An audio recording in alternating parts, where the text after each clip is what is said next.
Some members, as I say, have had to leave. It's been a long trip home, but we are here and truly appreciate your work. Joe, thank you for being here. Bonjour, greetings, ladies and gentlemen. Welcome, Jesus, name is in the class. Magazine is ordained. You must receive be ordained on the rules of God. Name of day within it. My honest nominee name is the Rising Sun. I'm of the Eagle clan of the Bad River Band of Lake Superior of Ojibwe. And a member of the Grand Medicine Lodge. I thank you for coming here today in lieu of a legitimate hearing, which we've been trying to get for a long time now. Invitations have been extended to the Wisconsin legislature by the Bad River Band and others from the people who will be affected by such a bill. So I thank you for coming for this listening session. I look back on a little bit of history to the colonial powers, France and England, and others, and the relationships between those colonial powers and the tribes. There were treaties, and these first treaties were always treaties of peace and friendship. And there was a reason for that. The reason being that the balance of power weighed heavily in favor of the tribes at that time. And then as that time goes on, we don't have time to cover all of that history here today, but we get through the American Revolution, the new nation. The balance of power is beginning to change. And so Andrew Jackson was elected President of the United States in 1828. He ran on a strong expansionist ticket. By 1830, the Congress of the United States passed a bill called the Indian Removal Act.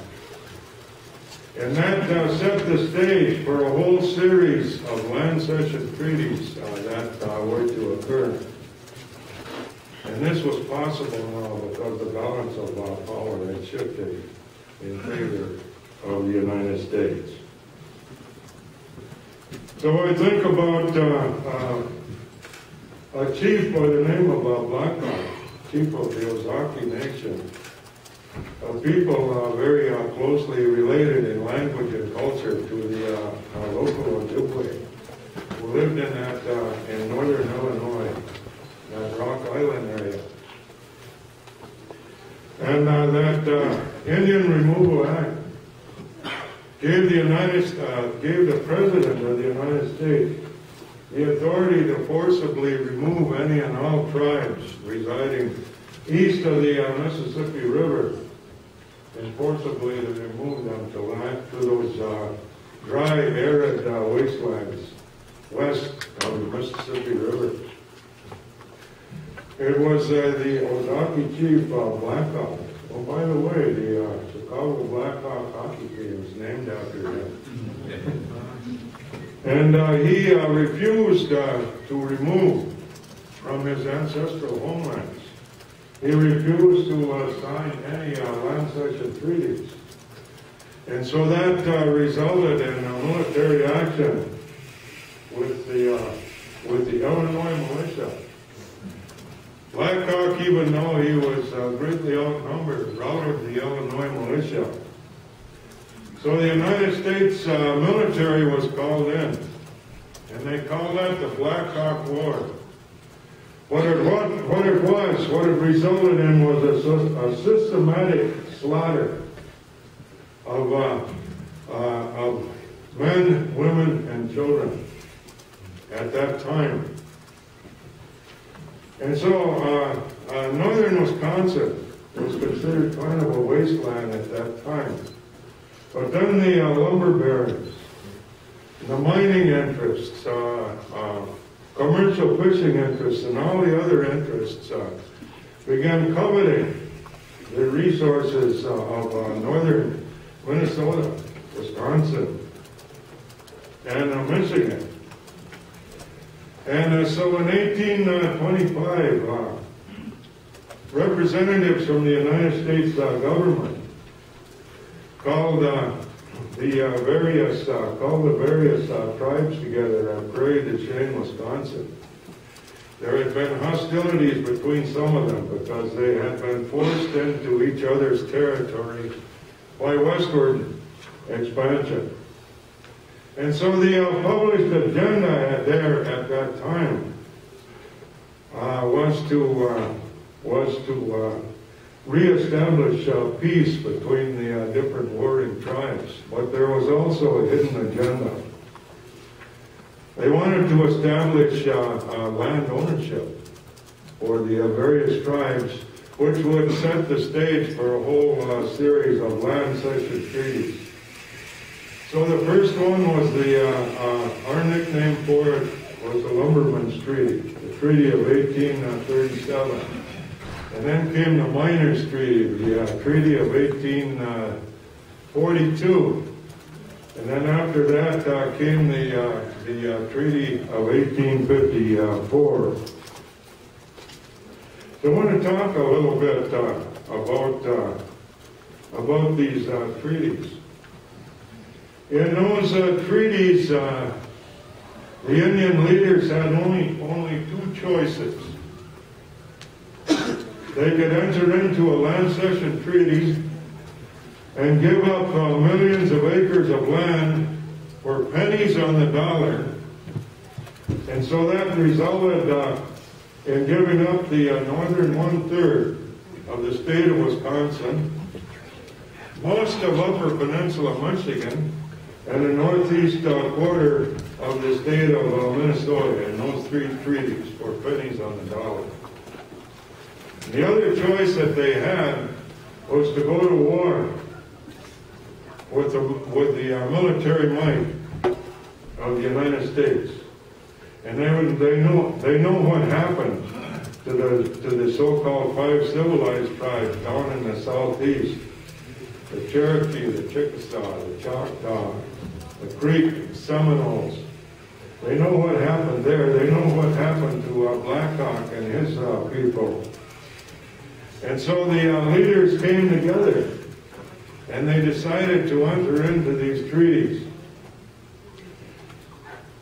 And so, true to native tradition, they were looking 7 generations down the road and asking themselves, what will we be leaving to that 7th generation, to those yet unborn? And so the reason I know this story is because I'm a direct descendant of 2 of the chiefs that signed that treaty of 1854. The one that established reservations for all of the bands in Minnesota, in Wisconsin, and Michigan. I'm a direct descendant of Mukadavanesi, or Chief Blackbird, from the Bad River Band, and also Chief Open Deacon from the Ontonagon Band. And so, according to the Treaty of 1854, the Lake Superior, Ojibwe, lost a tremendous amount of land and were placed on postage stamp-sized reservations. Could no longer follow that nomadic hunter-gatherer traditions, and sat there in a state of utter poverty, close to starvation. And I've seen some of this even in my lifetime. I'm 77 years old right now, going on 78 in April. I grew up on the local Bad River Indian Reservation here. It was a time of kerosene lamps. wood heat outhouses. We hauled our water from the town pumps. And the evening meal was usually some kind of wild game. We also harvested wild rice. We made maple syrup and maple sugar, collected berries, and that was pretty much the lifestyle when I grew up. And many of our people still follow all of those practices. And now that these special interests, the lumbering interests, the mining interests, commercial fishing, and all of these other interests have acquired all of this land and left us with these little postage stamp-sized reservations, now they want to come in and poison whatever we have left. And I don't know how much time I have left, but on this presentation, or oh, give me a couple minutes more. you're a professor, you know.